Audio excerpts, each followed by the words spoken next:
Bonjour toi. Aujourd'hui, je voudrais te dire viens et suis-moi. Mais commençons par lire la Bible. Il leur dit suivez-moi et je vous ferai pêcheurs d'hommes. Aussitôt, ils laissèrent les filets et le suivirent.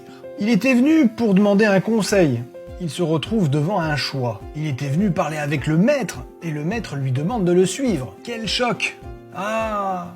Si le Seigneur lui avait dit vends 10 brebis, donne l'argent au temple, tu finiras bien par trouver ce que tu cherches. Ou encore, construis une cathédrale, une église, tu verras, tu te sentiras mieux. Voilà des défis acceptables, grandioses, à sa portée. Mais ce n'est pas notre argent, ni nos exploits qui intéressent le Seigneur, mais notre salut. Et le salut, c'est justement ce que demande le jeune homme. Il a visé haut, et la réponse ne pouvait être qu'au niveau de la question. Ah, si Jésus avait pu lui dévoiler une nouvelle doctrine, lui faire une révélation prophétique, les choses auraient été plus acceptables.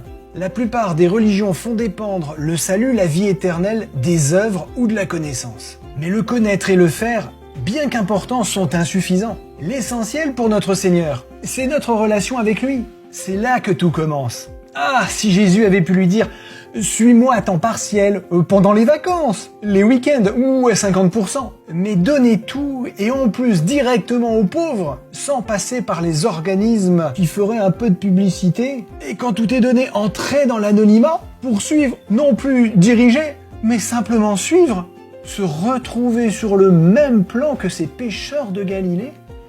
Est-ce bien raisonnable? Il lui faudrait du temps pour réfléchir, peser le pour et le contre. Mais du temps, il en manque. En quelques secondes, il voit tout ce qu'il va perdre. Et il ignore ce qu'il va gagner. Et si nous étions à sa place, quelle décision aurions-nous prise? Et surtout, n'oublie pas ce texte d'Ésaïe. Ainsi parle l'Éternel, ton Rédempteur, le Saint d'Israël. Moi, l'Éternel, ton Dieu, je t'instruis pour ton bien.